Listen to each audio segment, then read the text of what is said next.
Order. And welcome, Prime Minister, to this meeting of the Liaison Committee, and we're very grateful that once again you've given us absolute pleasure. Generously of your time. Absolute pleasure. We're covering three topics today, main topics: COP26, COVID and secondary impacts of the COVID pandemic, and then post-Brexit impact.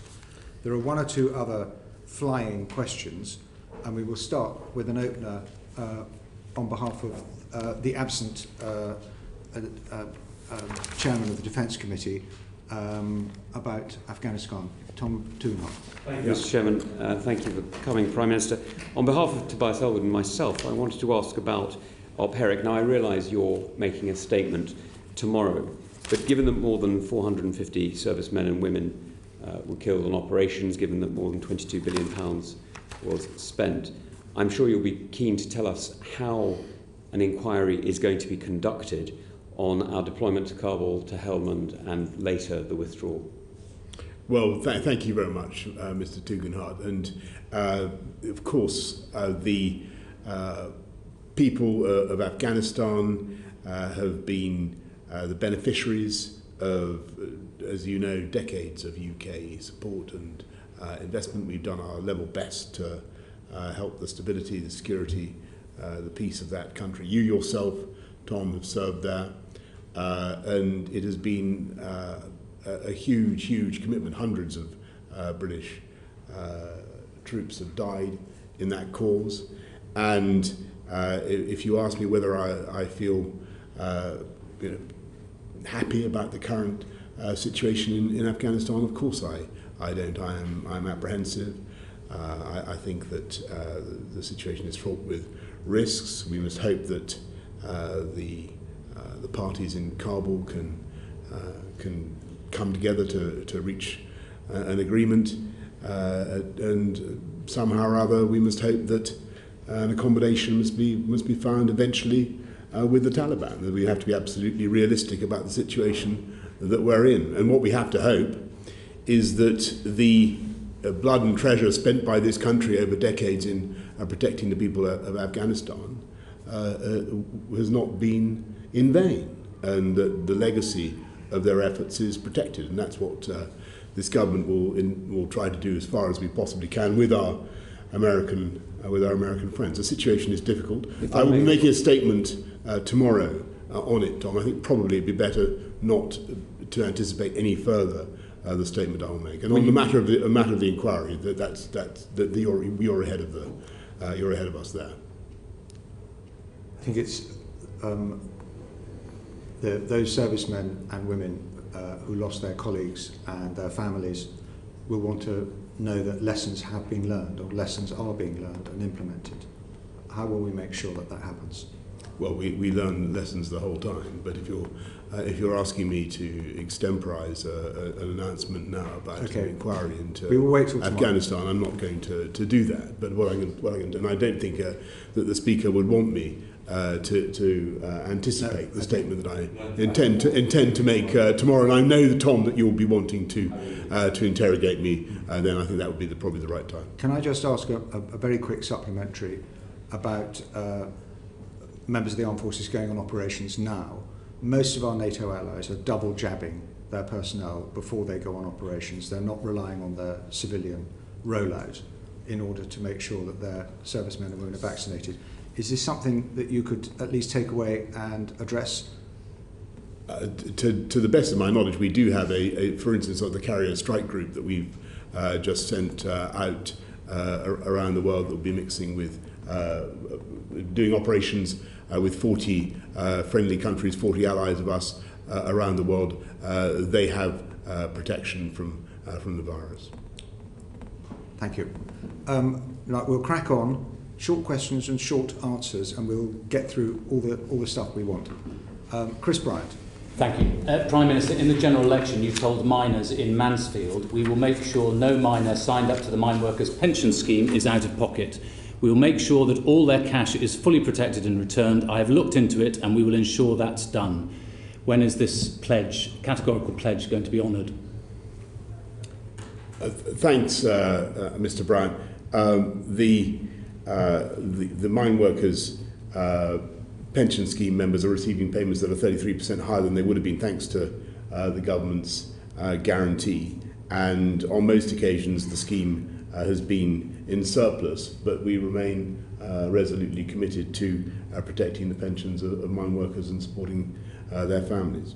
No, but you guaranteed that the additional money was going to go to them, and you were going to sort out the issue which all MPs of all political parties on the Bayes Select Committee agreed to a report which said that the £1.2 billion in the Investment Reserve Fund, which was put in there by miners, should go to miners and their widows now, not to the government. Will you undertake to honour that pledge? Well, as I told you, the trustees do have freedom to be less risk averse with their investment strategy, and I will certainly come back to you on the point that you raised. No, but the government's already told the Bayes Select Committee that you're not going to honour that pledge. So do you not know the facts of this?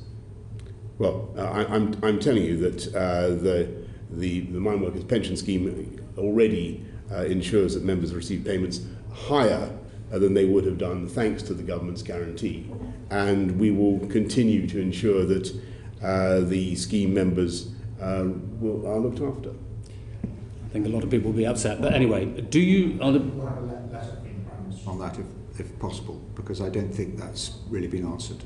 I'll be more than happy to write. Thank you so much. Mr. Bryan. Different matter. Do you support closing the loophole so that MPs who are suspended from the House for more than 10 days for sexual harassment and bullying are subject to the Recall of MPs Act?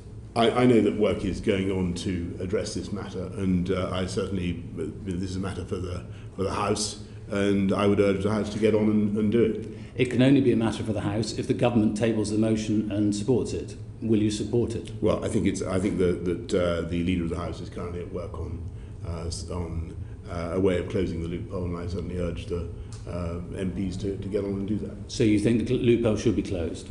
There is clearly a loophole, and I see no reason why it shouldn't be closed, but that is not a matter for the government, that's a matter for Parliament. It can only be decided by Parliament if government allows time for it, but I take the point that you do support that. At the moment, we have 4 different registers for ministers and MPs to abide by. The Register of Ministers' Interests, the List of Ministers' Hospitality, the List of Ministers' Gifts, and the Commons Register of Members' Interests. They all publish these at different times, at intermittent periods, in different places, and according to different rules. Isn't it time we had a single set of rules governing all of these matters? Well, some matters are clearly a matter for Parliament and concern the actions of MPs, and it wouldn't be right for the executive, for government to determine how those work. Matters relating to the conduct of ministers are a matter for the executive, and I think that's quite a sensible division. But it ends up meaning that 2 members of Parliament sitting next to each other in the Royal Box at Wimbledon, for instance, register the matter in completely different ways and to completely different rules and at completely different times and in different places. That just isn't fair, is it? I think it's sensible that there should be a distinction between the invigilation of the of Parliament and of the executive, and it's not surprising that there are different approaches and different ways of doing this. The list of ministerial interests is only published twice a year, whereas the list of members' interests is published much more frequently. By the time the list of ministerial interests appears, lots of the interests that were relevant at one point during that time are no longer appear in the list at all, because they are apparently deemed no longer to be relevant. Wouldn't it make much more sense to publish the list of ministerial interests every month? Well, it's certainly an idea, Mr. Bryan. I'm happy to look into it, but the system at the moment is that MPs and ministers have to publish their interests. The public can scrutinise them, and that's entirely as it should be. And I would encourage everybody to do that, to put in their MPs' interests in a timely way, as well as their ministerial interests. But for the most of the last year, the list of ministerial interests hasn't even been an accurate list of ministers, because it's updated so rarely that it simply isn't, no member of the public can spot in real time what are the interests that might be affecting a ministerial decision. Well, the list of ministerial interests, to the best of my knowledge, has only recently been published. It's there for your interest and for the public's information. People can look at it and draw all the conclusions they need to draw. I'm glad you refer to it. The latest list says that there were interests did arise in relation to the refurbishment of your flat in Downing Street, as set out at paragraph 32 of the Independent Advisor's annual report.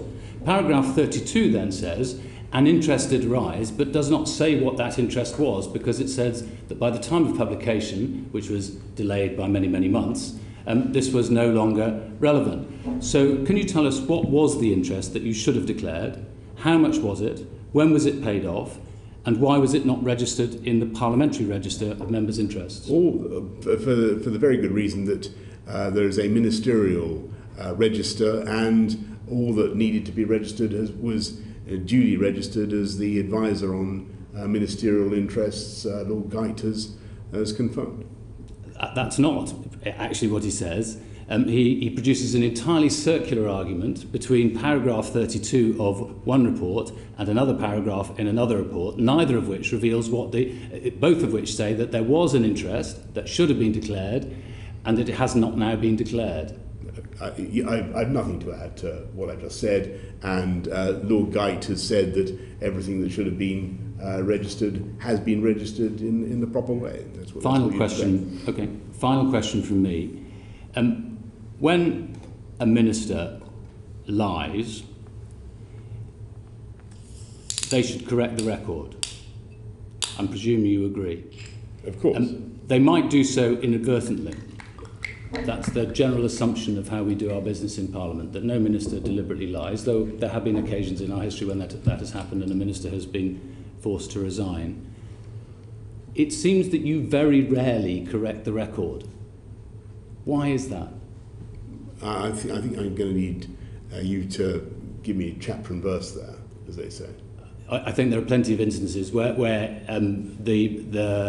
you have been told by various independent and outside bodies that the precise words that you've used have not been the full and accurate version of events. Well, let me give you an example. Okay, well, Mr. Brown, let me give you an example because I think you're, if I may say so, and great respect to you, Sven, I'm not entirely sure that Mr. Brown's questions are in order, but let me give you an example. It's commonly asserted, for instance, that when we put the figure of £350 million a week on the side of a bus that went around this country, causing a great deal of hoo-ha, that was erroneous. And that did not reflect the true figure. That's probably one of the things that you're thinking of, is it, Mr. Brown? No, I'm thinking of, did you sack Matt Hancock? Well, let me continue at this point.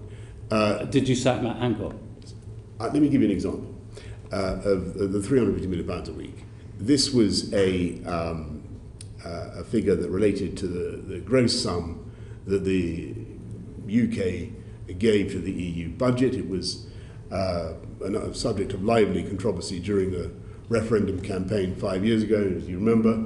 Actually, it turned out, if anything, Sir Bernard, to be a slight underestimate. And by this year, the gross figure would have been considerably higher. Sorry, if on your question about Mr. Hancock, the former Health Secretary, let me just go back to what I said many times, and I think I said on the floor of the House of Commons, which was that we read about, and I think you read about, we all read about the story concerning Mr. Hancock and CCTV and so forth on, I think, the Friday, and we had a new Health Secretary on the Saturday. And considering that we are in the middle of a global pandemic, and it's quite a thing to move your Health Secretary, Mr. Brown, I think that was quite fast going, if I may say so. And that's all I have to say on that matter. But you said you sacked him when you did. I'm afraid you've had your time. Oh, yeah, sorry. fine. Thank you very much. Moving on, Philip Dunn. Thank you, Sir Bernard. Prime Minister, I'm going to move on to the subject of COP26 and the government's policies and delivery against those policies on climate change. Before I came into this place, my mantra was that past performance was no guide to the future. When the government responded to the Climate Change Committee's progress report recently, the government pointed to the historic success, which is laudable, in reducing reliance on renewable energy. Given the COVID crisis, delay on introducing the myriad policies required to deliver against the admirable target of 78% reduction in emissions by 1990, when can we expect you or your ministers to start delivering to this House the policies that are required to get us to 78%? Well, thanks very much, Mr. Dunn. Well, you will have seen what the government announced in the 10-point plan that I set out last November, and you will have seen what is happening with investments in green technology in this country. Just in the last week, you've seen Nissan confirming in Sunderland that they're going to be launching a massive investment in green vehicles, in battery-powered vehicles. You saw what's happening with the Gigafactory. You've seen what Stellantis is doing at Ellesmere Port. In terms of delivery on wind power and our objective of becoming the Saudi Arabia of wind, there are huge investments going on now, and the Secretary of State for BEIS has a mandate to produce 40 gigawatts of wind, which is enough to supply the domestic needs, the energy needs of every single household in this country by 2030. That is an incredible ambition, but I'm sure that we can do it, because you've been out to the coast of the northeast, around the country. You can see the incredible potential of the UK. You can see what we could do in Doggerland and elsewhere. We will do it. But you make the point about the historic achievement, and it is absolutely enormous. Don't forget that I think that the UK has cut CO2 emissions by more than 40% on 1990 levels, while the economy has grown by 75%, and we're confident that green technology and green investments are the route not just to cutting CO2, but to long-term job creation and economic growth. I think you're right, Prime Minister, that there is enormous potential for the private sector to work with government in investing in new technologies, but they cannot do so in the absence of clarity about what the government's demand signals will be and what strategies will be in place. So wherever you look, whether it's the hydrogen strategy, the heat and building strategy, understanding how we're going to cope with the energy efficiency of homes, which is a massive task. 19 million homes need retrofitting. At the moment, there is a lacuna. We don't have these policies out there. And the private sector are not yet in a position to invest. Did you say a vicuna? A lacuna, I should have said. A vicuna is a there's a gap. We want to protect the vicuna, and we want to eradicate the lacuna, if I may say so. The vicuna forms a key part of our biodiversity objectives, but the lacuna is the thing that we are going to... Back to the point now, Prime well, Minister. but I'm grateful. There is a huge opportunity for this country to lead in low carbon technology, but also to drive jobs and growth, and that is what we are doing. And if you look at what we've done since this new government, since I came in 2 years ago, the 10-point plan. You say we haven't set out the framework for it. We have set out the framework. It's there. People can see what we need to do. So it's green vehicles, and that's a big thing in itself. And that means basically electrifying our fleet. And you could not have a more powerful signal on vehicles than what the government said. We're moving to electric vehicles by 2030. In this country. That was the government setting the signal and making the market. There's no other country in Europe that has adopted such a brave and bold timetable. And what has happened, much to our satisfaction and relief, is that the automotive sector in the UK and around the world has responded and they are investing. I get back to what I said about the Nissan investments, what's happening at Stellantis and elsewhere. And we will work to ensure that we bring this is the key thing, we have the scale of manufacture in this country to allow the price of these EVs and other green technology goods to come down. So that's EVs. Then there's domestic heat and power. If you'll excuse me, Prime Minister, I've got 30 seconds left, and I need to get a couple more questions in. In relation to the COP26, this is your opportunity to be on the world stage with representatives of every nation on earth. You won't get such an opportunity during your Prime Ministership. You need to be able to demonstrate that the UK is leading, as you've just done on batteries, but all the other areas where the strategies are not in place. Are we going to see these coming out before COP26? Let's take hydrogen strategy, for example. Many other countries, there are 16 other countries that have developed a hydrogen strategy. We don't have one. I'm afraid I've got to disagree with you completely. The UK was the first country in the world, Philip, first major developed economy to set a net zero target by 2050. When this government took over the running of COP, only 30% of the global economy was committed to net zero by 2050. It's now 70%. We have a huge on hydrogen. It's there in the 10-point plan. BEIS are driving a very strong hydrogen strategy. And they haven't published it yet, Prime Minister. That's the point. And if you look at what's happening with carbon capture and storage and the creation of hydrogen, green hydrogen, blue hydrogen, in the northeast and elsewhere, I think you're right. I think hydrogen is a big part. But we haven't got a published strategy. But it is only one of the horses that we're betting on. It must be a big Mr. part of the solution. I have a quick final question, where I think we can agree. You, I believe, were as shocked as I was to see reports of Amazon destroying unsold consumer electronics from a warehouse less than an hour away from Glasgow, where you'll be holding COP26. Is there anything that you can do as a UK government to hold global corporates to account for their environmental footprint?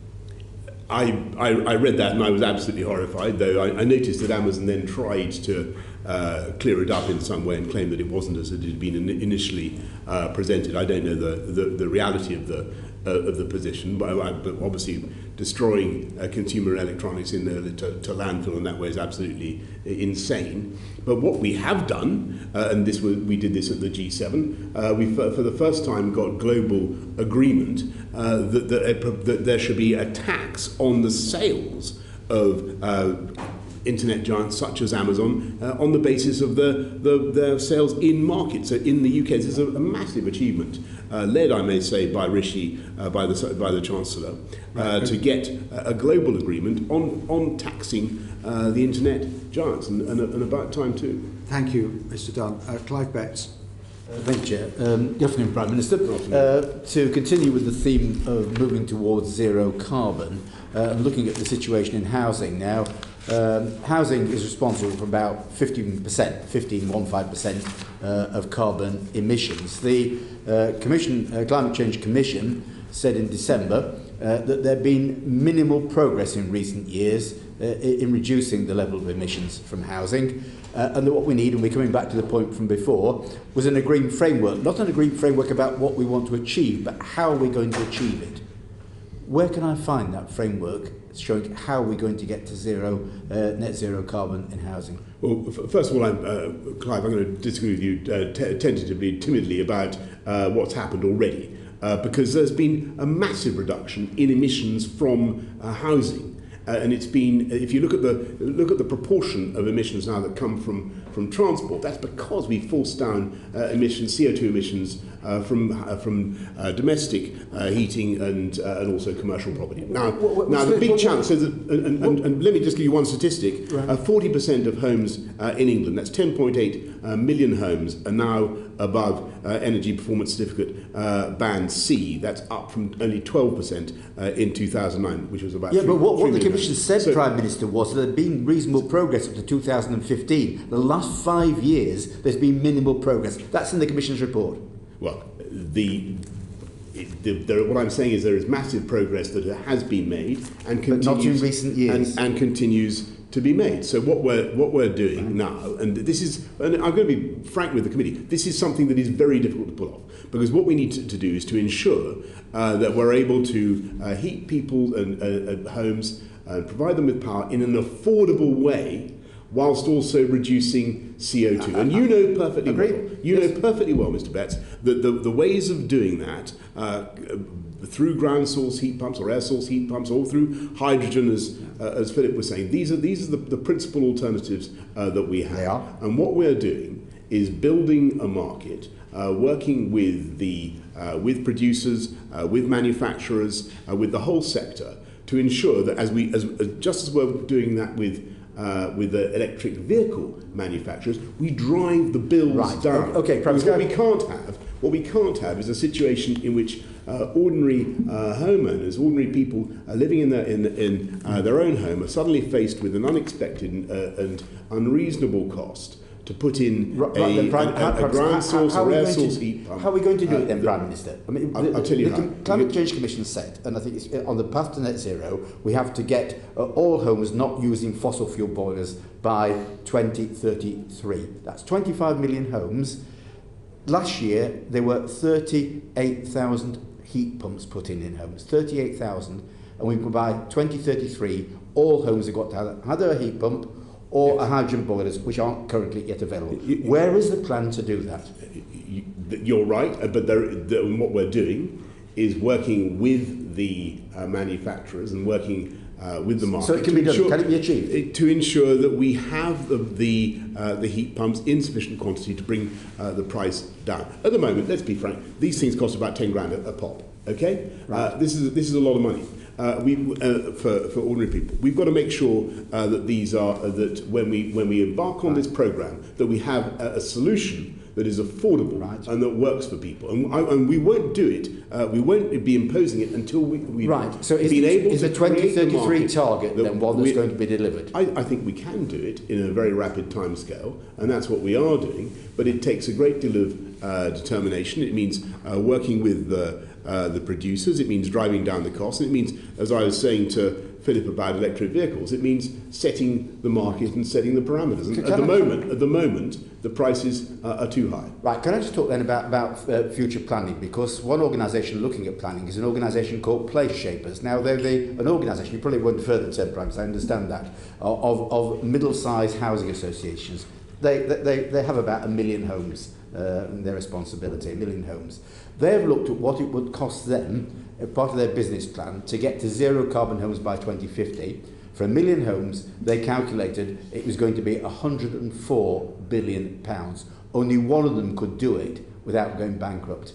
So where is the financial plan to enable social housing providers who want to do the right thing to be able to plan ahead and do it? I think in a way you're repeating what I've just said, which is that... Where is the plan? The plan is to work with the manufacturers of these... Yeah, but where is the financial plan to enable housing associations to afford it?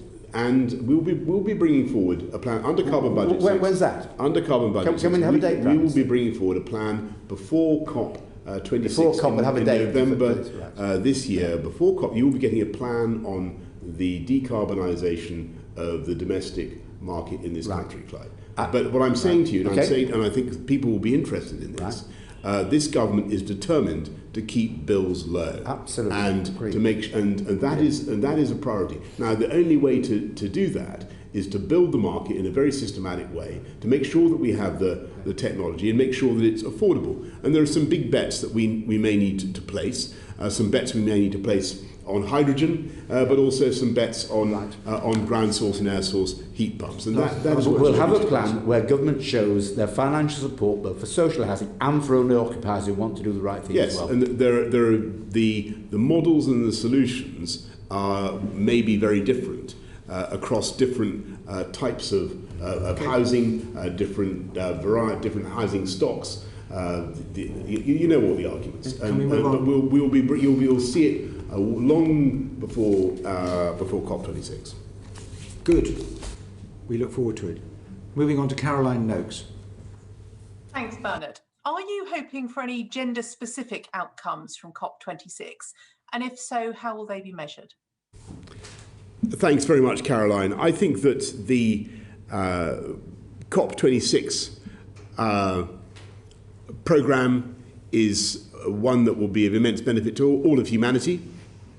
But I believe that in helping to tackle climate change, and it will help to tackle economic inequality, and I think that it will inevitably be of massive benefit to those who have tended to suffer the most, women in particular, who don't get, when it comes to their education, for instance, Caroline, don't get, in my view, as much investment as they need. And one of the things that we did at the G7 was to ensure that we put another $2.5 billion into the Global Partnership for Education, the bulk of which is to be spent on female education around the world. That's something I've campaigned on for a very long time, and I think that everybody coming to COP26 will understand that there's a clear link between economic progress,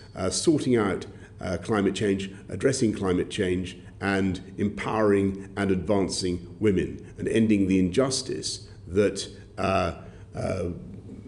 so many young girls around the world receive far less investment in their education than young boys of the same age.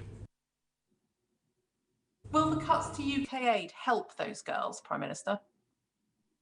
The UK is actually investing more, putting more money into education, female education. I think we're putting £453 million into the Global Partnership for Education, and Uhuru Kenyatta of Kenya is coming to London in just a few days' time to help us raise even more. Thank you. Moving on, Tom Tugendhat. Thank you, Mr. Chairman. Prime Minister, at the G7, you didn't manage to get any of our 6 closest allies to pledge to abandon coal use. How do you think you're going to manage to get China to do something similar in Glasgow?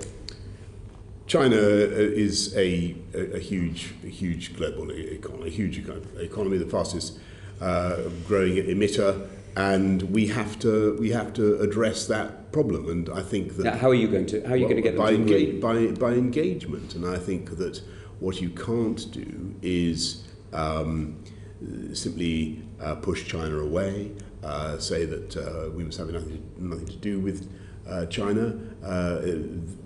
China is a member of the P5. China sits on the UN Security Council, quite rightly.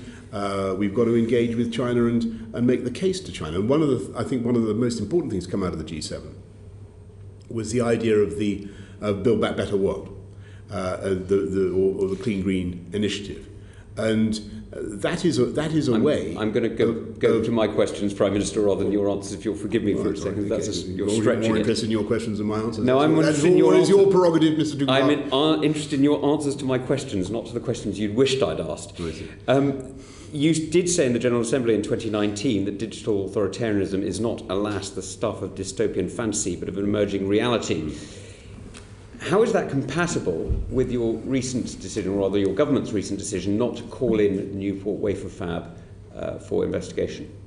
This is a very difficult business, and this relates to people should know this relates to a chip manufacturer in Wales. We're looking into it. I've asked the National Security Advisor to review. So it is being reviewed now. We will look at it again. But don't forget that the Business Secretary told me it was a matter to the Welsh Government. Thanks to they've rather sweetly asked us to deal with it. But what I can tell you, Tom, is that thanks to this government and our prudence in passing the National Security and Investment Bill, which I'm sure you voted for, I did. Good. We are able to take action. Well, I'm delighted. It's a very important bill that you passed there, and therefore, if it's not used at a time. I want to stress, and on this issue, and there will be others. don't forget, this is the government. When I came in, we took the very difficult and painful step, and Greg will know all about this because you were, I think, Business Secretary, you had to deal with this. We took the very difficult and painful step of having to extricate this country from the Huawei. I remember it was a very successful rebellion. So this government is spending a huge quantity of taxpayers' money to make sure that we get Huawei out of our telecommunications networks, or out of the critical... Prime Minister, you're going over history. May I move on? I want to make a very, very important point, because I do not want us, and I do not want anti-China spirit to lead to us trying to pitchfork away, Sir Bernard, every investment from China into this country. I have to say, Prime Minister, there is a difference. Prime Minister, if I may, there is a difference between investment, which is looking for a normal return, to the purchase of technology. And what we're seeing here from Nexperia, which, as you know, is a company that is mostly owned actually by a Chinese state-backed firm, we're seeing a Chinese state-backed entity buying a semiconductor manufacturer at a time of global shortage, when Beijing is already looking for to stockpile semiconductors. Now, if China thinks this is a matter of their national security and essential to their sovereignty, if Italy, if Brussels, if the United States, if other countries agree and other entities agree, why don't you? I think semiconductors are of huge importance to this country. And one of the things that I wanted to look at immediately as I became Prime Minister was whether or not we could become more self-reliant. And I'm told it costs about £9 billion for us to build a proper semiconductor factory. It's a lot of money, particularly during a pandemic, where we're thinking about what to do. There is this company. They make a lot of semiconductors in Ireland, as you know, but there is this company in Newport. We have to judge whether the stuff that they are making is of real intellectual property value and interest to China, whether the real security implications. I've asked the National Security Advisor to look at it. Now, you mentioned the pandemic, and I'm delighted you did, because your decision on 0.7 to 0.5 must have been a very difficult decision for you, as you committed so publicly and clearly and frequently to 0.7 yourself, and I remember as Foreign Secretary you did as well. We're seeing a cut in the budget going to global tropical medicine and global vaccines at a time when we now know the interconnectedness of all our health globally. It's going from £150 million to £17 million at a time when we're seeing variants coming in from all over the world, and are likely to see more variants in the near future. Sorry to rush you.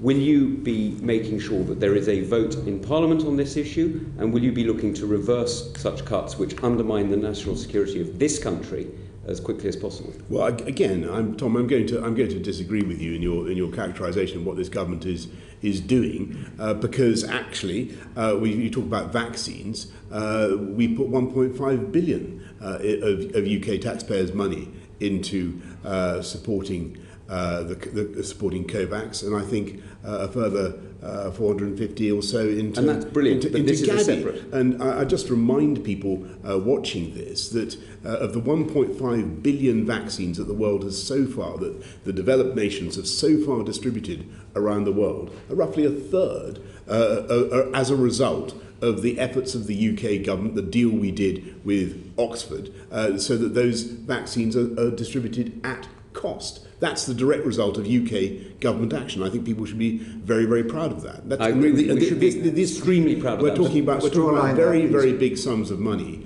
in a pandemic when we've had to spend £407 billion looking after the jobs, livelihoods, well-being, welfare of families in this country as well. I think you should be rightly proud of the vaccines technology. Thank you, Mr. Duganhart. Very grateful to you. Meg Hillier. Thank you, Sir Bernard. Prime Minister, you've talked a good talk about the ambitions you've got for net zero, but 37 billion of revenue a year is solely dependent on the consumption of fossil fuel or greenhouse gas emissions. 37 billion, same price as test and trace, just for ease, and 28 billion is fuel duty alone. So how can you give the British public an idea of how you're going to fill that gap in revenue as we go greener? Sorry, 37 billion of revenue from fuel duty. No, 28 billion from fuel duty, 37 billion, which is dependent on other consumption. Well, Meg, I mean, you're making an incredibly good point. You're talking about our the fiscal impact of moving to to green technology and the implications of that as you phase out hydrocarbon vehicles, you phase out internal combustion engine vehicles, and you phase out. So we know why, but I think the public would be interested to know what your thoughts are about how we go forward. I'm sorry, I just wanted to clarify for everybody. There is down the line, of course, the Exchequer will start to see a loss of revenue. What I don't want to do, and let it be said now, and I saw some misreporting about this. What I don't, or some misunderstandings, I should say, I don't want to see fuel bills go up to compensate. If you see what I mean, Meg. So that is not the way forward. So that's off the table. Is there anything on the table to fill the gap? That's a matter for. I would not presume to anticipate the fiscal options of the Chancellor at a budget or any other fiscal event, as you know, mate. Well, there's something to be said for encouraging the Chancellor of the Exchequer to make a major statement about how we're going to plan public expenditure on taxation over the next decade. I don't think you could fault the Chancellor for making major statements in the last. But you would encourage him to do that. Few months. I think he's. You would encourage him to do that.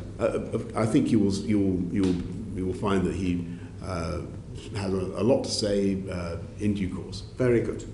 We're now going to move on to COVID secondary impacts and the COVID pandemic. So can I start with Greg Clark? Thank you very much indeed, Chairman. Good afternoon, Prime Minister. I'd like to ask you about some of the lessons that can be learned so far in responding to the pandemic. But before I do, can I just ask a couple of quick questions of current concern? And the first is, why shouldn't double vaccinated Brits be able to go on holiday to Spain this summer? Thanks, Greg. Look, I think that double vaccination is a potential and it's a great liberator. In principle, in practice, I think it's going to be great. And it already is. You can see the benefits. Two vaccines, whether of Pfizer or AstraZeneca or a cocktail. Why can't people go to Spain? They offer a lot of protection. And so what you will find is if you can contain your impatience just a little bit, is that the Secretary of State for Transport may be saying more about that in the course of the next few days, perhaps even tomorrow. We hear that he is, tomorrow. And I would not want to steal his thunder. We know from the press that it's going to be about quarantine, but what I'm interested in is your instinct on the guidance for amber list countries, which states you should not travel to amber list countries. Is your instinct to get rid of it? I think you should. I really don't want to anticipate or to steal the thunder of the Secretary of State for Transport. But what I can say, repeat what I've said already. I think that double vaccination offers massive potential. Do you recognise they come together, the guidance and the requirements? They should yes, be lockstep. Of course. That's fine. And so you'll see a lot more on that. I think that the crucial thing is to remember that currently we need to contain the pandemic. We need to. Well, let's come on to that. So I've got one question on that before we go on to other that double vaccination is clearly the way forward. So the 16th of August, when contacts of people with COVID no longer have to isolate, is the 16th of August, is that the date that you expect us to reach herd immunity in this country? That's not the consideration. So what's the significance of the 16th of August? It's the time by which we feel that there will have been much more progress made in vaccination. More than the 19th of July? Even more than the 19th of July. And all these decisions are a balance of risk. And by the 16th of August, we will have got many more jabs into people's arms. Many more young and healthy people. Many more people vaccinated. Yeah, which is a good thing because it means. But they are the most robust against COVID that we're waiting for. Sure, and I'm sorry that they've had to wait. I know how frustrating. I'm concerned about the consequences of that rather than the wait. Is it the case that until we get to that point on the 16th of August, people who have been jabbed twice will have to isolate even if they've had a negative COVID test? We're asking people to isolate. I know how frustrating it is. But why? Because we have to. I'm afraid this is a highly contagious disease, and we have to do what we can to stop its spread, and that's the judgment an estimate of how many contacts we'll have to isolate during that extra 28 days after the United Well, clearly that will depend on the spread of the. Indeed, but have you seen an estimate? I haven't seen any data on that, and obviously it will depend on the numbers. So the Health Secretary has said that there could be around 100,000 infections a day, and if each of those has 2 contacts each, that's 200,000 a day. So over the course of that 28 days, the extra days that have been imposed, that's over 5 million people. Is that a reasonable step? And have you considered how many hospital admissions that is going to prevent? We've been looking at all the data and trying to strike the right balance. And so what are the two sides?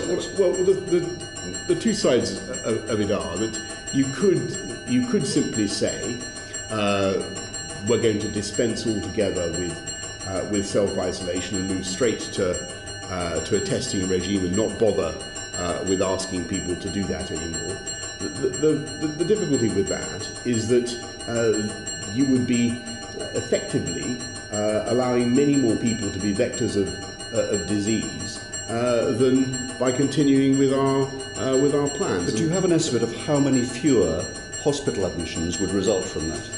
I can't give you that number. But what I can certainly say is that we believe that the programme of test, trace and isolate has actually made a massive difference to the disease. You know, and I know that you respect Sir John Bell, the Regius Professor of Medicine at Oxford, and he, in evidence to my committee, said at the very least you should be able to be tested and released from COVID rather than to have to isolate for that period. And what he said was that actually it's more likely that people will comply with the guidance if there's a way out of it if they test negative. Will you consider at least taking Sir John's very expert advice? We're moving to testing. That's rather than isolation. Before the 16th of August. That's the date where obviously we keep all data under review. We'll always be open to looking at the data, but that's we think the sensible approach. We want to retain the tool of asking people to protect others from the disease. It's been effective. It's an important no matter thing to do, how many people and I think we should stick with it. It affects, and no matter what the result. Let me ask you one last question. Obviously, we're going to have the public inquiry that will look back when it's all over. But it is important to learn lessons on the way, and the Science and Technology Committee and the Health and Social Care Committees are conducting an inquiry into that. What would you do differently, given experience, and what would you do the same? That's a very big question. Give us an Greg, example. but I think what I could. I mean, if you ask me what things have we started to do differently, and where have we really adapted since? How have you learned from the experience during the way? I think that is a really good question. And since the beginning of the pandemic, what have we learned that's obvious? I think that to begin with, it was clear that we didn't have all the data that we needed, and we certainly didn't have it all in one place or all in the right place. Every morning now, I go straight into a meeting where I can see pretty much what's happening in any hospital in the country. I can see the breakdown by age, by variant type. I can see exactly what's happening in pretty much real time. So we've set up the UK Health Security Agency. We brought that. So data we didn't have, and now we have. I think that diagnostics was an obvious thing. We didn't even know how to make a lateral flow test when we began. We didn't have the technology. In this country, we now do. We now have a diagnostics industry that's growing. PPE, we remember how difficult and how traumatic that was. So these are lessons learned on the way. We now have the ability to make 80% of our PPE in this country. to say nothing of vaccine technology, which is obviously developed massively. I think the single most important thing, I mean, and I know how much, Greg, you care about this, and I think you're right. The single most important thing that we've learned, or certainly that I've learned, is the massive benefits to our country, to our society, to our economy of investing in science. And there is, you could not have a clearer object lesson than the discovery of the Oxford vaccine, and the impact that is now having on our ability to open up our society in a way that otherwise, frankly, we couldn't. Well, I certainly agree with that. Thank you. Well, thank you very much. We're running over time badly, but we will press on as quickly as possible. Mr. Timms. Good afternoon, Prime Minister. Good afternoon. Last October, the Working and Pension Selection, on a unanimous cross-party basis, recommended that the £20 a week universal credit uplift should be made permanent. And last weekend, all 6 of the Conservative former Secretaries of State for Work and Pension since 2010 made the same call. How do you respond to that call? I understand very much why people want to continue to invest in and to support the poorest and neediest in this society, and that's what we're going to do.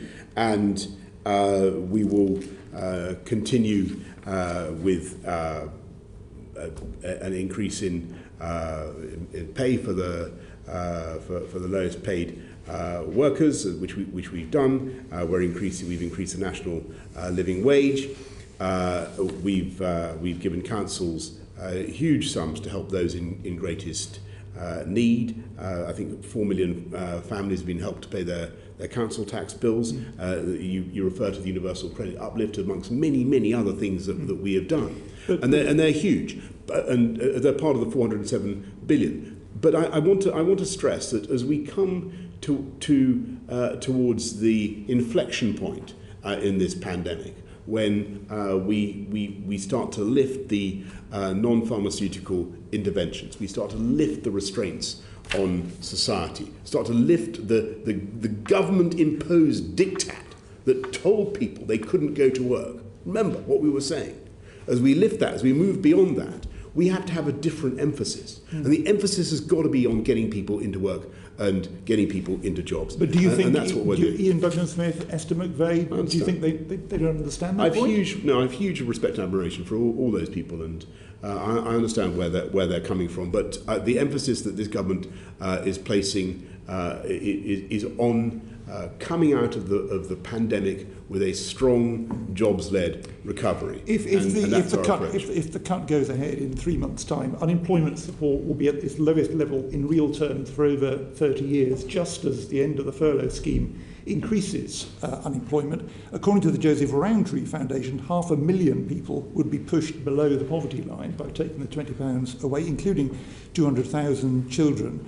And the universal credit allowance for under 25s have obviously been hard hit by job losses in the pandemic. That'll be cut by a quarter. Can all that damage really be justified?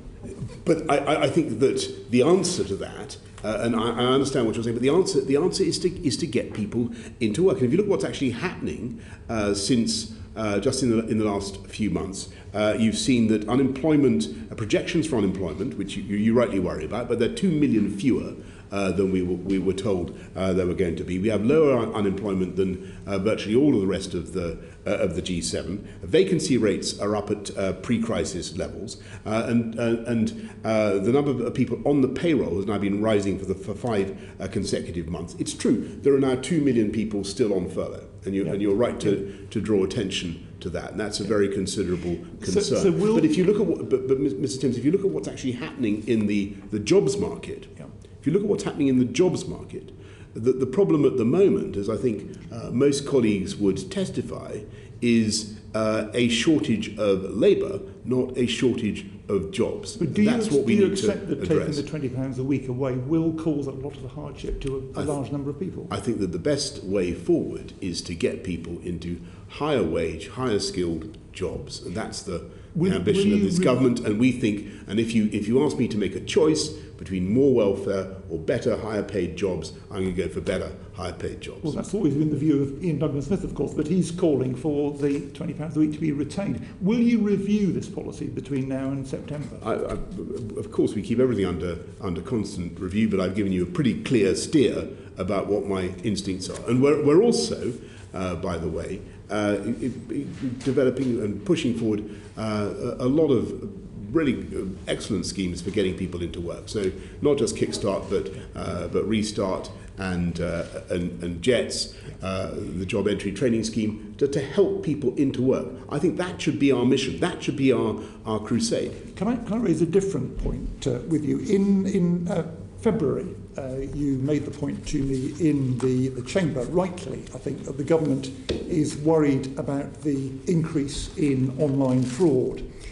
The Work and Pensions Committee, the Treasury Committee, the Governor of the Bank of England, Financial Conduct Authority, City of London Police have all called for the online safety bill, which is being published now, to tackle scams. Why is the government unwilling to make that change to that bill? I'm not aware that we're failing to do that. But I'm very concerned that we should tackle fraud, and indeed I'm told that the online safety bill does just that. And companies it does it for a very small part of the problem, which is user-generated content. It doesn't do it for online advertising, and that seems to be on a much longer-term track. And it's causing huge problems. So I wonder whether you could just have a look at the current online safety bill and see whether it could be changed to tackle online fraud. I'm told that the bill will tackle a wide range of content and takes a focused approach to tackling online fraud. If you feel that it's in some way inadequate, I'm more than happy to look at it. But I know that one of the key objectives of the online safety bill is to tackle online fraud. I'm grateful. Thank you. Thank you, Mr. Timms. Robert Halfon, Education. Thank you, Chair. Good afternoon, Prime Minister. We've got Argentinian levels of hyperinflation in our schools, with 640,000 pupils being sent home this week compared to 385,000 the week or so before. The Centre for Social Justice have identified 93,500 ghost children who, for the most part, have not even returned to school since they were fully opened on March the 8th. We've also got exam orphans with Year 10 pupils due to sit GCSEs next summer, missing 1 in 4 days of face-to-face teaching. Of course, the £3 billion catch-up programme is hugely welcome, but what is your long-term plan to address endemic pupil absence, those pupils who've not even been back to school, and establish a level playing field so that all students have a fair crack of the whip doing exams next year? Thanks, Robert. And I know how much you care about this and how vociferously, vehemently you campaign on this issue, and you're right. And what's happened over the last 18 months has been for many children really debilitating. And there's no question that they've lost unconscionable amounts of teaching and learning time, and we must remediate that. We must make it better. It's probably the single most important investment that we can make. So in addition to the 14 billion that we're putting into education that we began with as this government, we have a catch-up plan for a £3 billion catch-up plan so far. And before we come to anything that the Chancellor may do later on this year. And what that focuses on, you ask how we're going to do it. I think the thing that works, and the thing that I found that parents and teachers and pupils respond to, is more direct one-to-one, one-to-two tuition, and actually focusing on the needs of the individual child, and drawing out where they're going wrong, and really trying to focus on that. So we've got a massive program of that. I completely am with you on that. I support the catch-up plan. £3 billion is a significant sum of money, but We know that the catch-up programmes thus far is just reaching 44% of pupils on free school meals. Surely it should be focused on the most disadvantaged. And it doesn't address the endemic absence, the 93,500 children who are barely not in school virtually for most of the time, as I said, the Centre for Social Justice have identified. So why not redirect the way the catch-up programme is running, and also expand the Troubled Families programme to try and get these children back into school?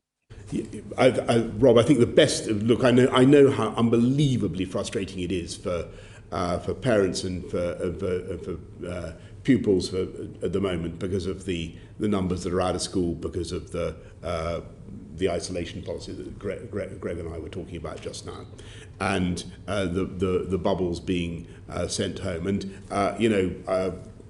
I understand why schools have been taking the actions that they have. They want to stop the spread of COVID, and they're quite right.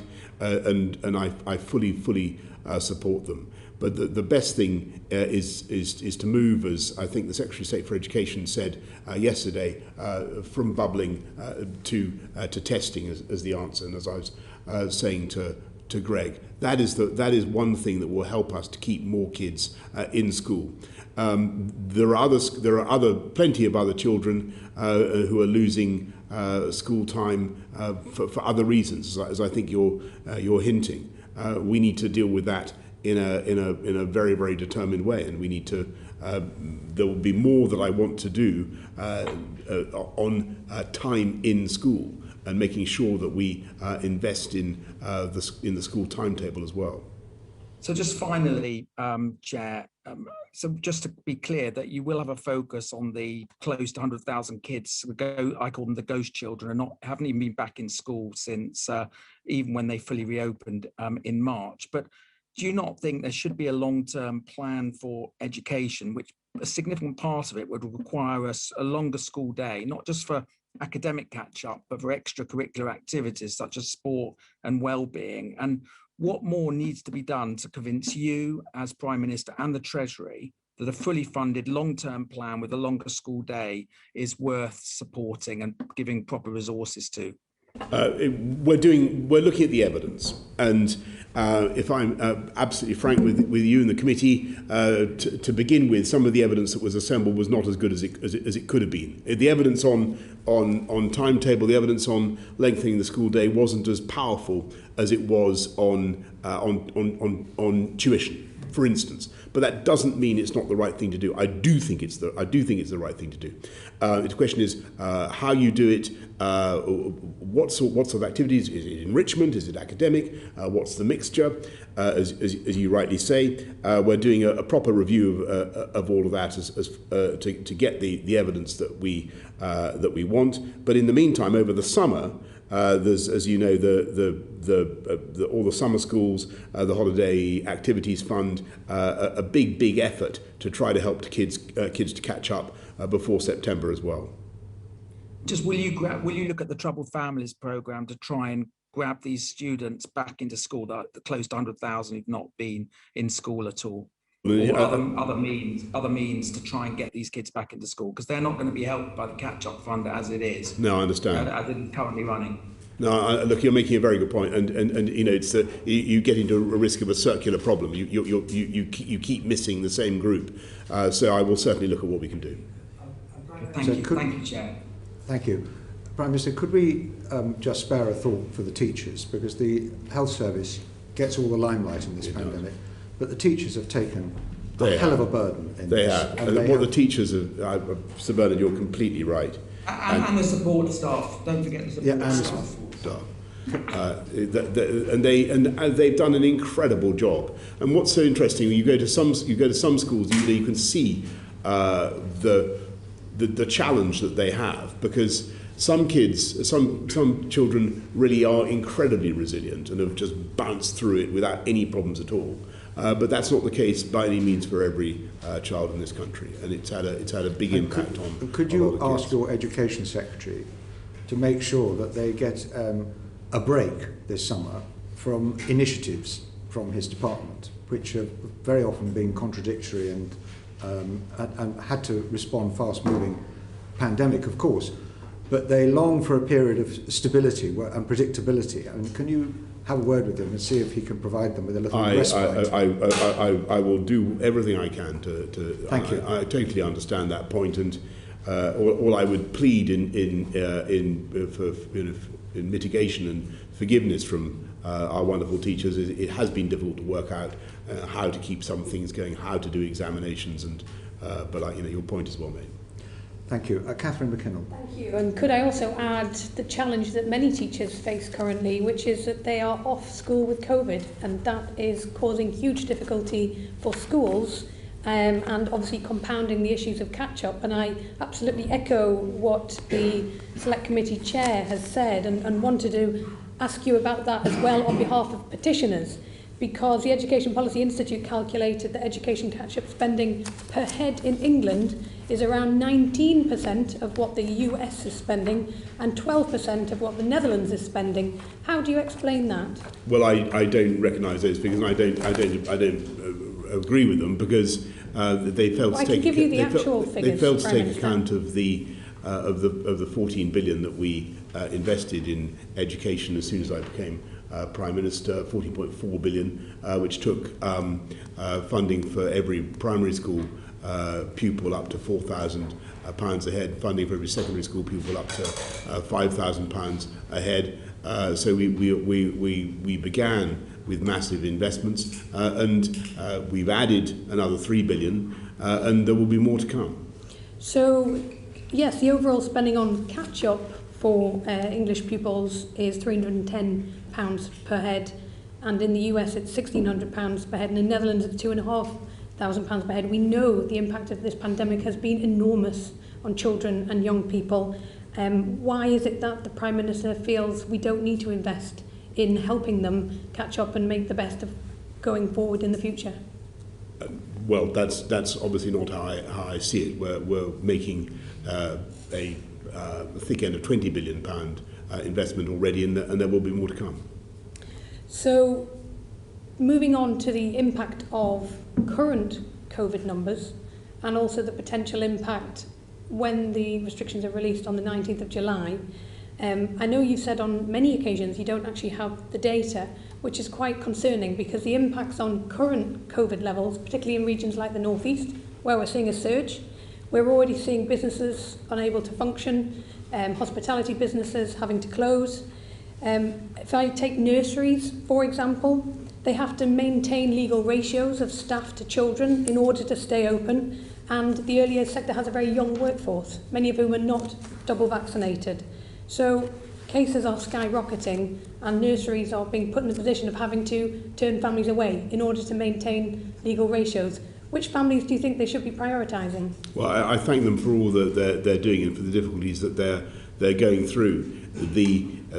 As I was saying to Greg earlier on, we have to make sure that we use the tools we have to, in the form of isolation, to get through this particular phase. It won't last long. You talk about businesses, or hospitality sector businesses closing. Actually, thanks to the vaccine rollout, we were able to get through to step 3, and now it looks as though, we'll take the final decision on July the 12th, but it looks as though we'll get through to step 4, which will allow them to open up fully without the need for the 1 metre rule, and that will, that's the most positive thing that can happen. But that's all in theory, Prime Minister, because the reality is that businesses are facing huge staffing issues, with many having to isolate and therefore not able to function as businesses. It's in the hospitality industry, it's in many other industries, but particularly in those industries where a lot of young people are employed. So does the Prime Minister have the data for the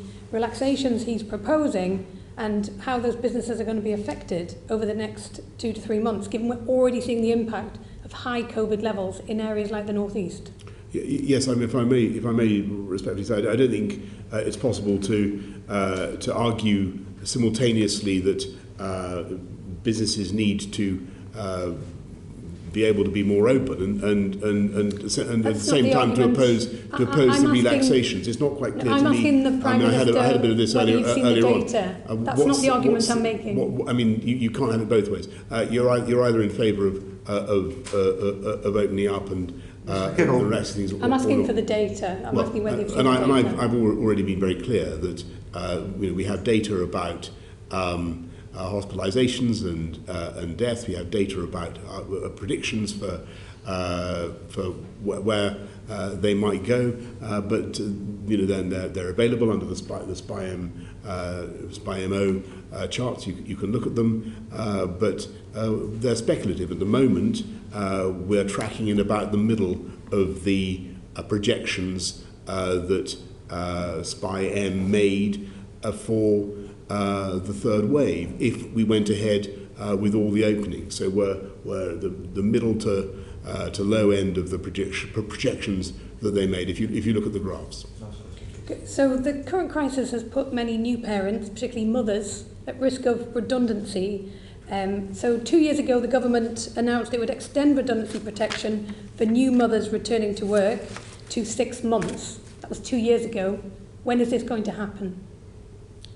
We want to help new mothers to return to work, but we want to help everybody to get back into work. When is the redundancy protection going to happen that's been promised? I can't give you the answer to that particular payment, but what I can certainly tell you is that at the moment the problem is, as I said earlier on, the problem is not so much a shortage of jobs or a lack of vacancies. The problem is a shortage of labour, and that is what we need to fix. That doesn't stop women returning from maternity leave being made redundant. No, and I don't want to see that happen. 1 in 9, are currently awaiting government legislation on it. Can you let us know when you're going to bring that in? Well, we'll do everything. Of course, I will let you know about that. But our intention is to help everybody coming back from maternity leave to get into work or back into work as fast as possible. Thank you, Prime Minister. Thank you. Caroline Noakes. Thank you, Bernard. Prime Minister, can you tell me what specific initiatives ministers are bringing forward to build back in a more feminine and gender-neutral way? Caroline, we are doing everything that we can to ensure that we have a recovery that is, as I was saying just now to Ms McKinnell, that gets our women back into the workforce. I know that they've had particular problems, making sure that we get everybody back to work in a way that is, as I say, fair across both sexes. Actually, if you look at what's happened with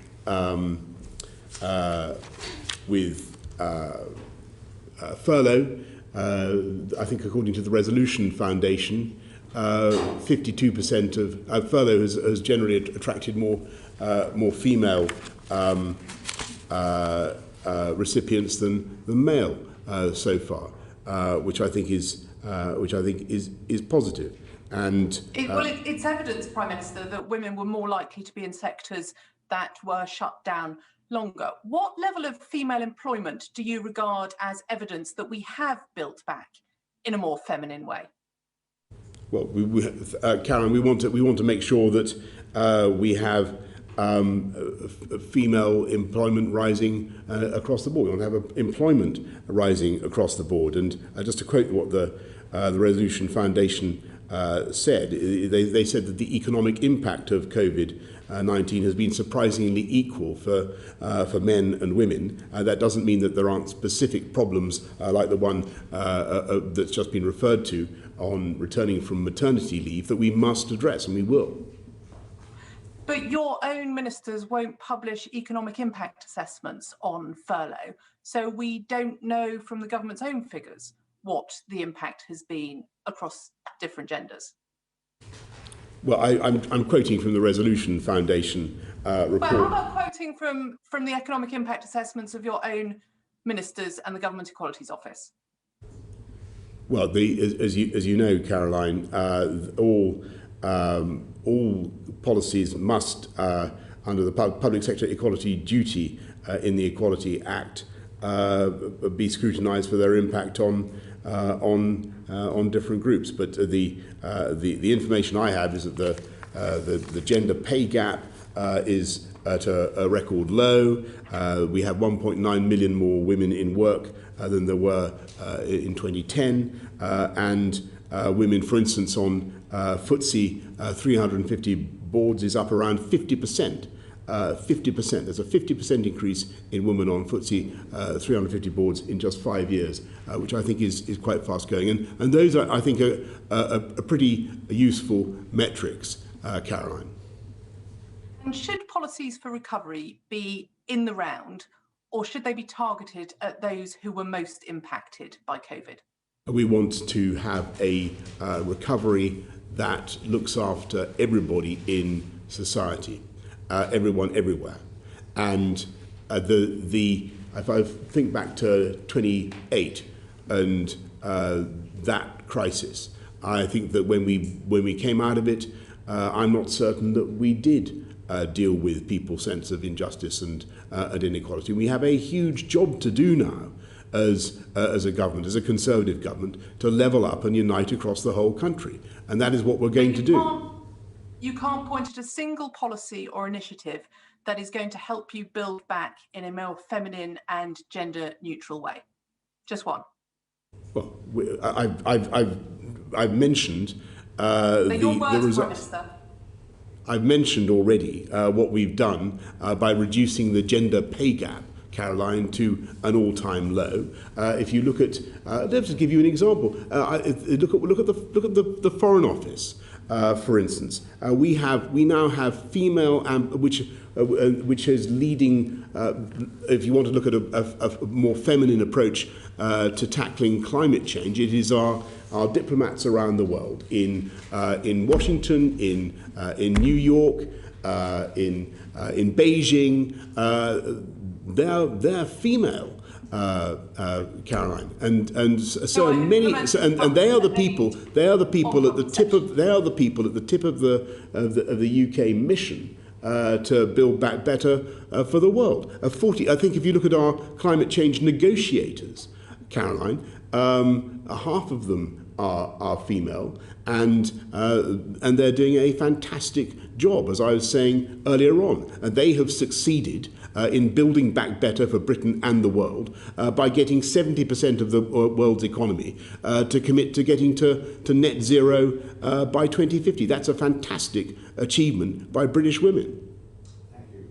But you didn't get the financial pledges from the G7 for the. I think I'm getting the feeling that you would find fault with almost anything that we did, Caroline, with the greatest possible respect to you. And we did get we did get the 100 billion, and I think that we will surprise you on the upside. And British women in COP and represented in this government, as they are abundantly, will surprise you on the upside by what they achieved to build back better in a more feminine way. And if you can think of a way of saying build back more feminine in a pithier way, then send me a postcard. Well, our sole role is to find fault so that you can make things even better, Prime Minister. Meg Hillier. Thank you, Sir Bernard. Prime Minister, you talk about building back better and levelling up. What's your message to people who are living in seriously overcrowded accommodation, who, since the time you've been Mayor and Prime Minister, have seen toddlers grow into teenagers in that accommodation, who are working but can't afford the private rents and can't afford to buy? Your government has fuelled house purchases, but what support are you going to give to those people who need better housing? Well, don't forget that this government, well, first of all, you mentioned my time as Mayor.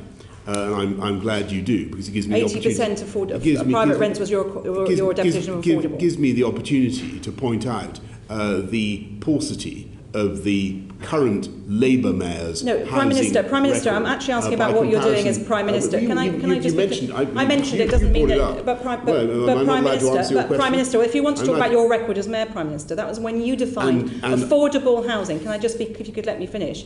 Yeah, you defined affordable housing as 80% of local private rents. Do you know what private rents are in Central and in London? This is the government that actually just increased local housing allowance again. Don't forget, in order to tackle precisely that. That doesn't tackle the overcrowding, Prime Minister. And the supply. when you talk about supply, if I can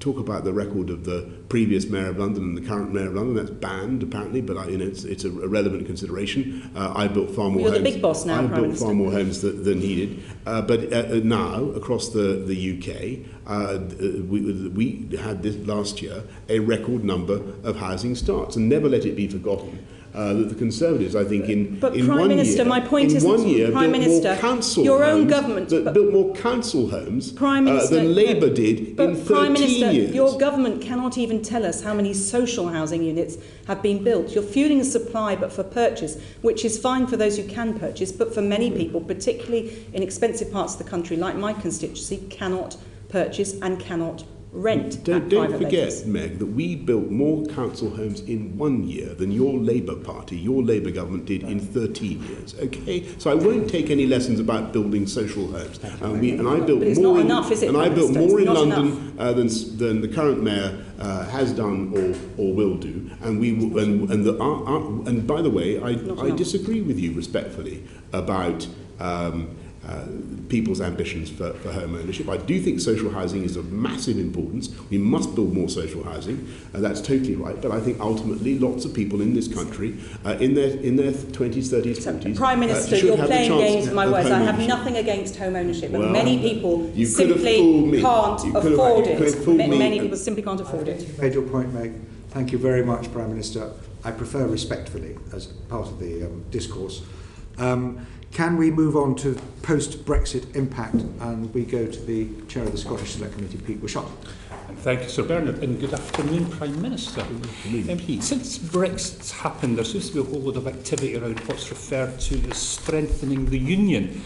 What if it becomes clear that Scotland doesn't want the Union strengthened?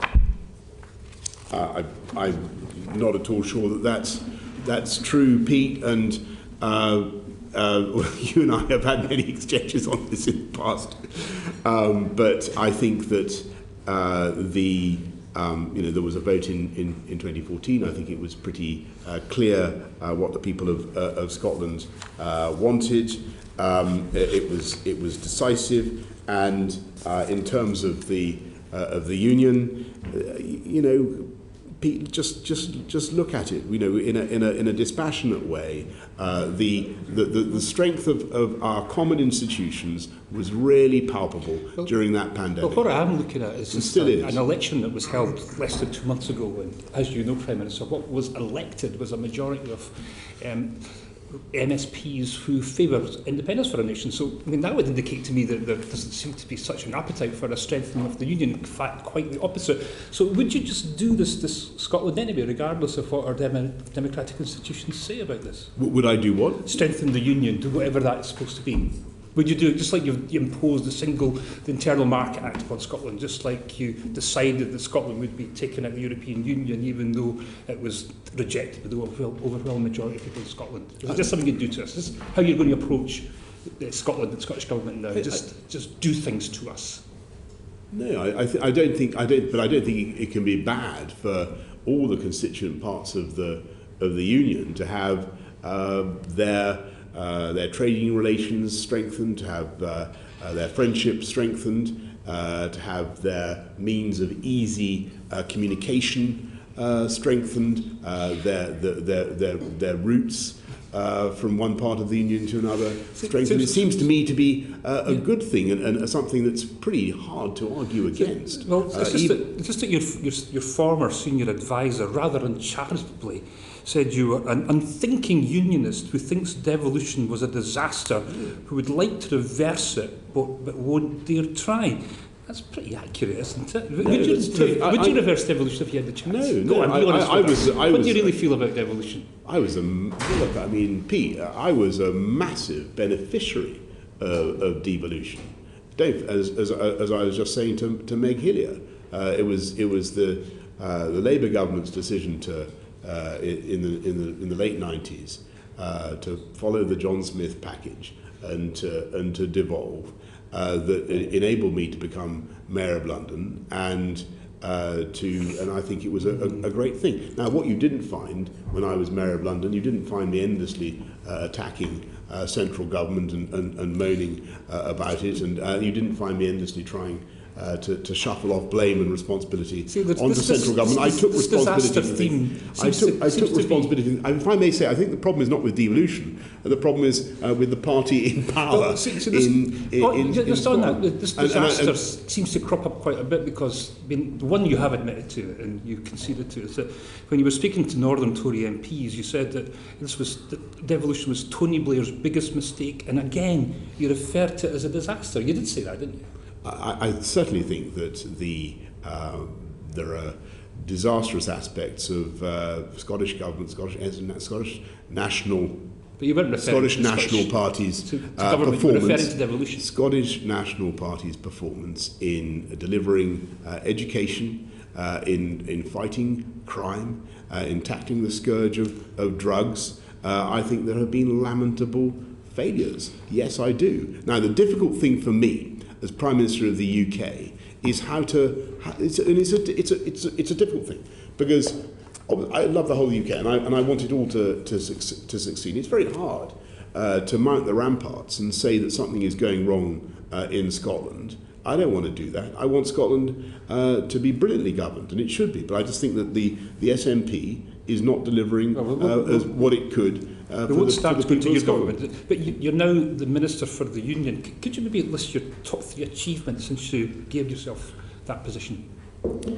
Well, I think that I think it would be invidious of me to comment. No, I think I will leave that there must be to others. But Minister of the Union, for goodness sake. I think that the Union is. Let me give you an example of the strength of the Union. It became obvious to me during the pandemic. The role of the British Army, for instance, in rolling out not just the vaccine, one of your achievements as a British Army, not just the vaccine, but the testing centres. I do think that the vaccine rollout can be broadly counted an achievement of the government. Yes, I do. And I think I would even go so far as to say the Union played a massive role in the development of the vaccine. Let me just and the whole testing. I've only got a minute left. You've asked me, so I'm going to. You're not giving me any examples. I have. I've given you one, which is the vaccine rollout. Number 2, testing. It was fantastic to go to Glasgow and see the work of scientist students in Glasgow testing samples that came from Kent, and it was thanks to the work of those Glasgow scientists that we were able to identify the Kent. I'm asking specifically about Scotland. It's been wonderful. Are you going to see the Union? Are you going to come back to Scotland for another staycation this summer?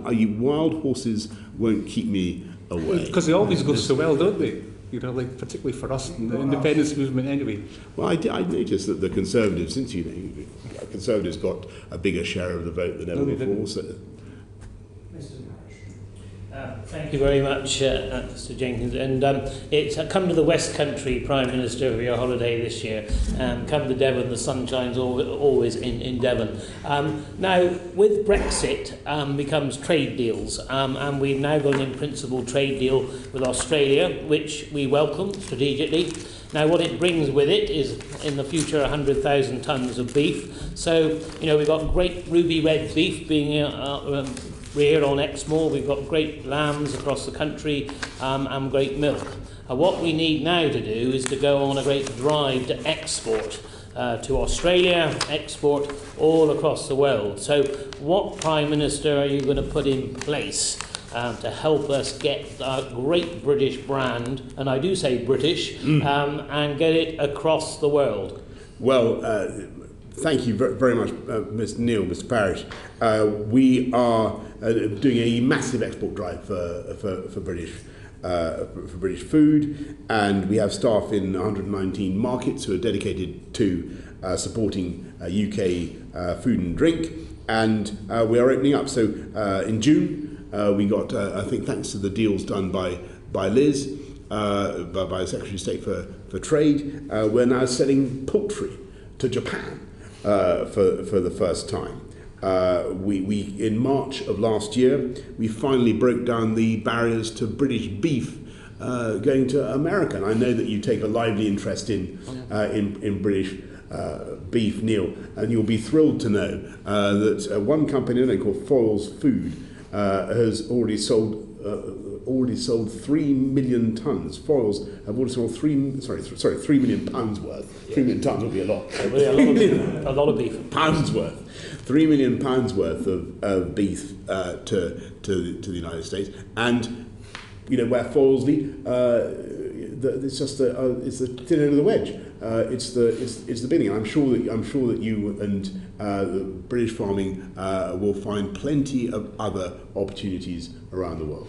Yes, we greatly welcome what we're doing, but you see, we've got a councillor in Beijing, and that's about all we have, you see, from our embassies. And so, therefore, you've got the Australians within 15 locations across the world, and they spend $20 million. So, in our embassies, we need to have food councillors to be able to promote our British food, because if we're going to really get on the front foot, because trade is not only just about one way coming into this country, it's going out. And if we want to build a greater environment for our food, that grass-fed beef has got to be reared, it's got to be looked after, and then it's got to be sold at a profit. We've got to get that into those foreign markets. So what are we going to do to have our embassies, to have these councillors across the world? Can you give me a commitment to do that? Can I say, first of all, how much I love your attitude, and you're right, to be optimistic about it. And Scottish beef too, by the way, Pete. It's the future. What we want to do is, actually, you'll find if as you go around our embassies, there is always somebody there who knows what to do. But I think what we need to do is make sure that the agricultural sector themselves know where the opportunities are, and what we should be doing, I think, is in a much more crisp way, summarising the opportunities, giving them to the food and drink but Prime business. Minister, sorry to interrupt, but that's what these food councillors particularly do in all these countries, right? They go back to their country and say, this is the way to get into the market, this is to help the small businesses, the farms, everybody else, the processors, get out there into China, Far East, wherever it might be. That's why we need these food councillors. So that's what we need. Yes, I agree with that. I totally agree with that.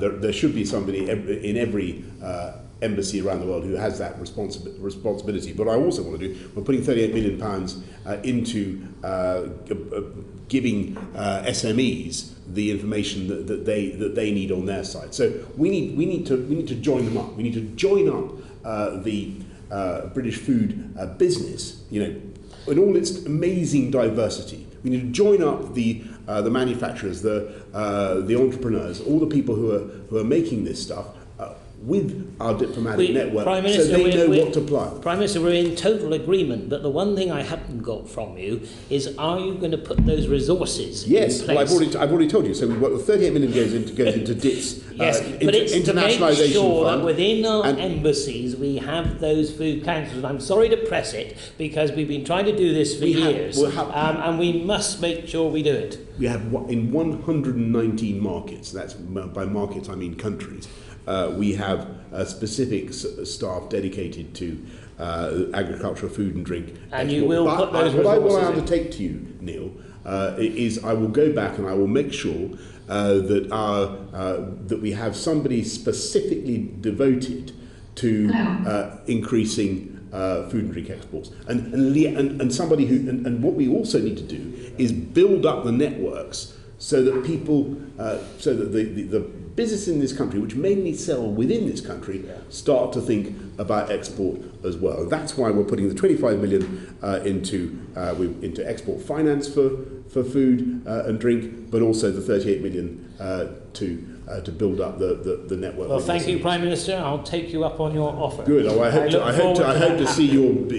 Can we add that topic to the letter? You certainly can. You certainly can. This and can I also ask you, Prime Minister, if you will include a note on the figures of expected hospital admissions if isolation was ended on the 19th of July rather than on the 16th of August? I will see what I can do. That would be very helpful. Thank you. Can I just also add one of the post-Brexit hangovers, where we used to export musicians and talent across the European Union with great alacrity, and this is very severely threatened, as you know, and was raised by Julian Knight at the last session, and he's asked me to raise it again. And it seems the EU is still digging in on the question of an EU visa waiver for touring artists, musicians and performers. In your talks with Chancellor Merkel, and I did raise this with you by letter before you saw her, did you get an opportunity to raise this with her? Well, in fact, Germany is one of the better countries on this issue. And I mean, we didn't specifically discuss this at our recent meeting, but the Germans are better than some others. About 17 EU members are quite good. 7 are not so good, and we are working on it to sort it out, and we will. Now, the proposal that for a total visa waiver is obviously an interesting one. You'd have to ask yourself, well, what other professions could you include in that? And it's hard to see where you would draw the line. And you know, Sir Bernard, you campaigned heroically for taking back control of our borders and for coming out of the EU. We wouldn't want accidentally to reverse that in this particular case by gradual erosion of our freedom. So we are making a great deal of progress, and I appreciate how frustrating it is. And I know that Sir Elton John is in talks with other EU partners about how to speed this up. But I feel it's very much in their interests. This is something that all our societies benefit from massively, and I hope that it will be speedily resolved. I think I would have enjoyed asking Chancellor Merkel who wants to stop cultural exchange, which was one of the objectives of her visit. No, and the answer is the European yeah. Commission, because we would not stop visiting artists coming to our own country, but we are losing people from London permanently.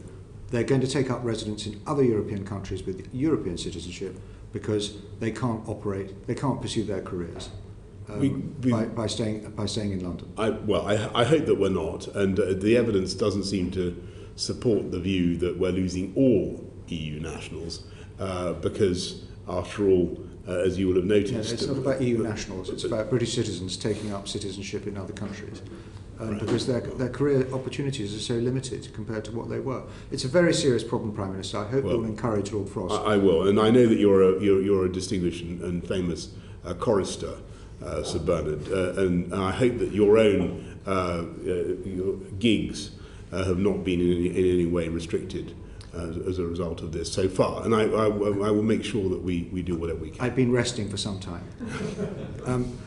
I'm now going to move on to Simon Hall, Chairman of Northern Ireland Committee.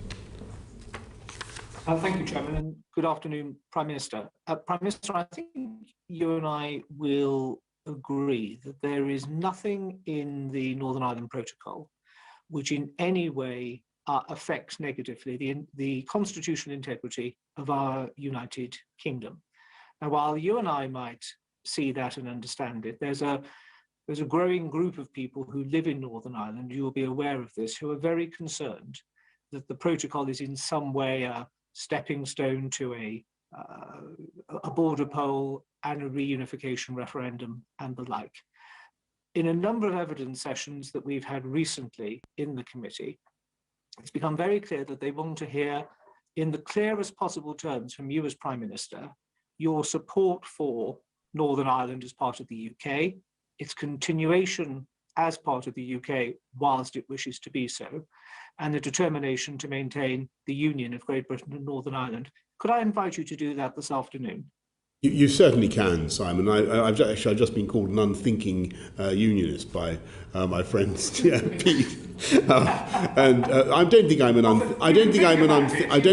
unthinking unionist. I think I'm a passionate unionist. I believe in our country and the way it works in the four nations coming together. I think it's a fantastically powerful thing. It's the greatest global advertisement for cooperation and working together. It is a wonderful thing, and we want to strengthen it, not in an assertive or interfering way, but we want to strengthen it. And there is, Simon, absolutely no threat to Northern Ireland's place within the United Kingdom, and there should not be. Let me measure my words. There should not be from the protocol, and it's clear in Article 6.2 of the protocol, for instance, that all sides are asked to use their best endeavours to ensure that there is free trade, a seamless movement between Great Britain and Northern Ireland. It's clear that Northern Ireland is part of the sovereign territory of the United Kingdom. That's all clear from the protocol. The unfortunate thing is that the protocol is being applied currently in a way that causes some of the anxieties to which you've just referred. And so what we have to do... I wanted to come on to that one. Yes. So I did want to come on to that point. Thank you for the clarity of the first part of the answer. That's appreciated. I know it will be heard across Northern Ireland this afternoon.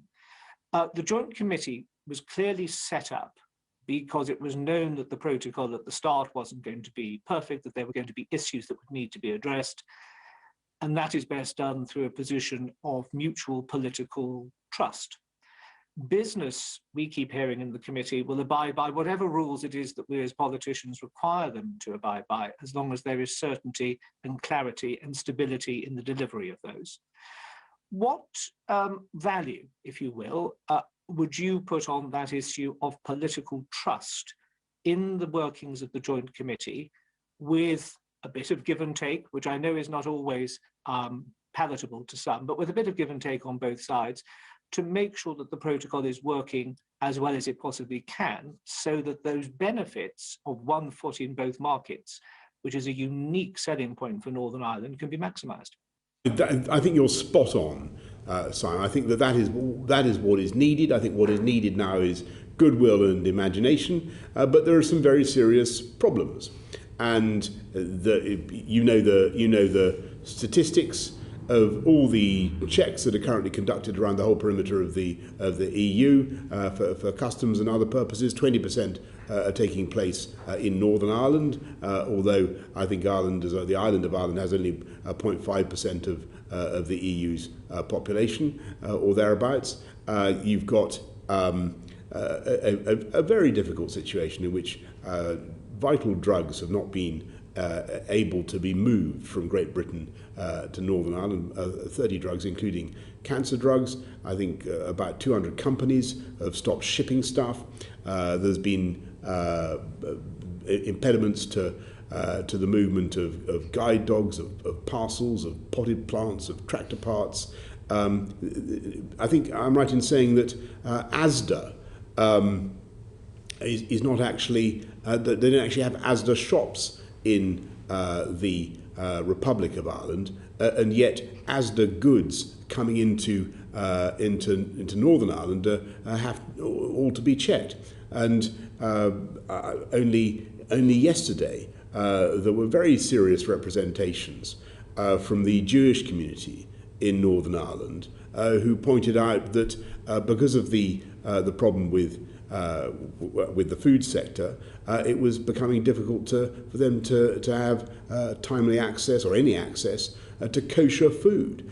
And they're talking now about an exodus from Northern Ireland by the Jewish community. Now, clearly, we want to do everything we can to avoid that and to sort it out. But it's going to take our friends in the Joint Committee to make some movement and to make that movement pretty fast. And what movement would you envisage the UK government making? As it, to coin the phrase, it takes two to tango. I think we've been very clear that we are implementing the protocol. The UK is a faithful, obedient servant of the law. The things that I have described are a direct result of what UK officials are doing in upholding the law and obeying the EU jurisdiction. The problem is that I think, and I think any impartial listener of this conversation, I think that the way the EU is trying to implement the protocol is currently grossly disproportionate and unnecessary. Prime Minister, could I just ask you one final question, which is, could you say a little about what you think the status is of our relationship with regards to the Republic of Ireland at the current time, and where you would like to see it move to? How you would like to see it? I think that's a really terrific question, and I think the sooner we can put this problem behind us, the better, because the relations between London and Dublin underlying this issue are truly fantastic, and the relations we have both with Micheál Martin and indeed as we had with his predecessor Leo Varadkar are very, very progressive. There are things we want to do. We want to get on and do them. There are things where the UK and Ireland can work together on talking about connectivity, but as I was with Pete, on north-south connectivity in the island of Ireland, on what we can do east-west. Or what we can do over the border, working together in the Londonderry area. There is a huge amount that we want to get on and do together to strengthen our friendship and partnership. Don't forget, the UK's economic relations with Ireland are colossal. I mean, they remain one of our biggest export markets, our biggest trading partners and friends. Testing your patience by going over time, and we've been very generous. But this is the final set of questions on the same topic from Sir Bill Cash. I'm sure that our viewers may be switching over to the football. I mean, I don't know that we're able to compete with for much longer. No. So, Prime Minister, do you agree that one of the primary reasons for our signing the Northern Ireland Protocol was to preserve the Belfast Good Friday Agreement, and that the mutual obligations in the protocol must be seen through that focus, which we do, but unfortunately the EU seems to ignore. Although I have to admit they have made one sensible decision on the question of chilled meats. But on the other hand, we need many more sensible decisions of that kind. And do you agree that we need them soon and in the immediate future? Yes, we do, Sir Bill. And on chilled meats, by the way, just going back to what I was saying to Simon, that is very far from fixed. All we have is a stay of execution there. And this is what the Jewish community was saying in Northern Ireland. They're facing a real problem unless we can sort this out. And I agree totally with your characterisation of the problem. We understand the vital importance of protecting free movement north-south and protecting making sure that there should be no hard border within the island of Ireland. That's the whole point, and we've done that, and it's been a massive effort by the UK state. What we agreed was that to make that happen in a reasonable way, we would undertake to do certain checks on stuff that could circulate, in theory, in Ireland itself, after arrival in Northern Ireland. That's what we undertook to do, as an act of neighbourliness, to look after the EU single market, which is what they wanted us to do. We also agreed, unfortunately, that the EU could have a say in how this was done. And that has been the problem. And they've been implementing the protocol in a way that is producing the types of anomalies that I've been describing. And we need to fix it. So given the unique circumstances, as the protocol states, of the Northern Ireland situation, which is both deeply historical and deeply political, with the marching season coming on and all the rest of it, do you agree that we must also focus on stability, trade, peace and community relationships in Northern Ireland without in any way apologising, and to pick up on what Simon was saying earlier, on our insisting on the constitutional integrity of Northern Ireland as an inviolable part of the United Kingdom? Absolutely, and that's after all what it says in the protocol. Absolutely, yeah. So I think that is a very fair point. I think what we all need to do is work rapidly on some solutions, fix this thing fast. I think it will take some effort, but we really can't exclude anything. We've got any actions that the UK government may need to take, as I've said many times, to protect what it says in the protocol, the East-West dimension of the Belfast Good Friday Agreement, which is equally important as the North-South dimension, clearly, and to protect the territorial integrity of the UK. And how often do we have to say to them, it's in your and our mutual interests to be flexible about this arrangement, because actually it may be written down in a certain fashion, but actually the truth is, if you want to get this right, you have to have a degree of mutual cooperation and flexibility. Yeah, I think that's right, and we will. The noble Lord Frost will continue to make that point with his customary diplomatic force and skill. Quite right. And ultimately, couldn't we recognise that Article 13.8 of the protocol actually does presage the possibility of superior arrangements to the protocol, alternative arrangements? It does. And that if that is going to be protecting the Good Friday Agreement more effectively and treating the two communities with more parity and fairness, that would be the right way forward. Completely right, Sir Bernard, and it cannot be beyond the wit of man, as I think you and I and others have been saying for at least 5 years, for technology to come to our aid and sort it out. Well, Prime Minister, thank you very much. You've been very patient, staying an extra 20 minutes. I'm very grateful to you. Won't detain you a moment longer. Order. Thank you.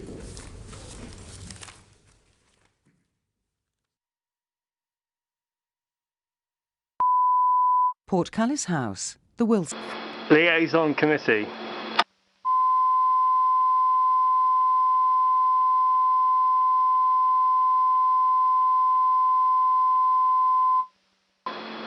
Liaison Committee.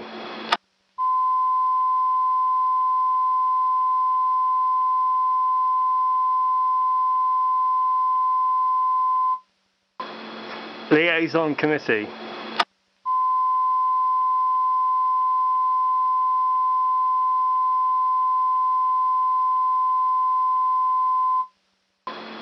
Liaison Committee.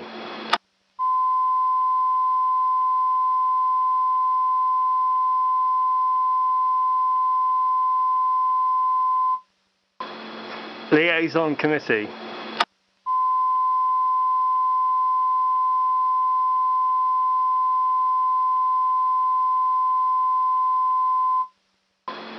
Liaison.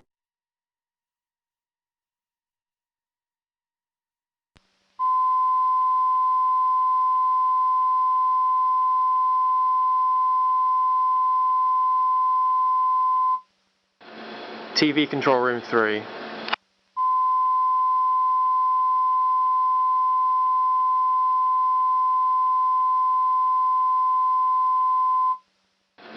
TV Control Room 3.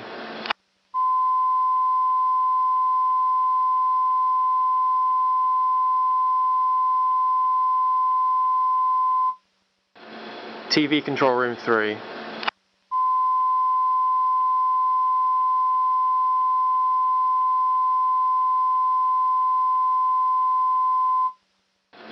TV Control Room 3.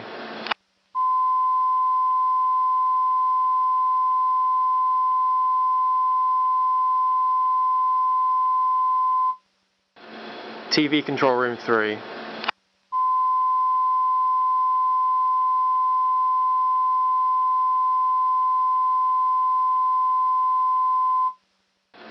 TV Control Room 3.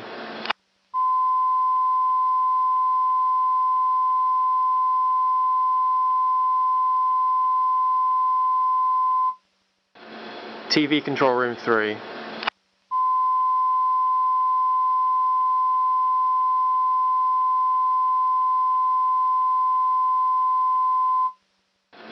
TV Control Room 3.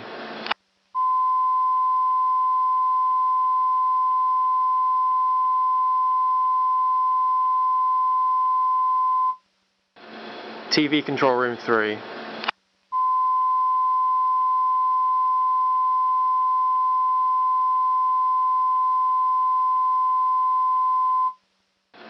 TV Control Room 3.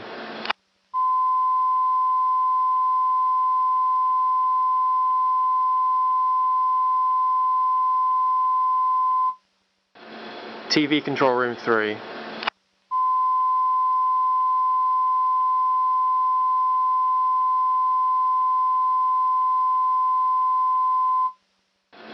TV Control Room 3.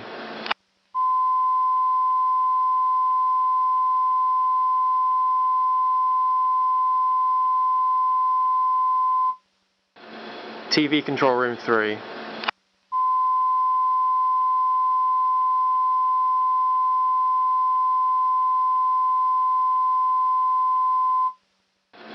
TV Control Room 3.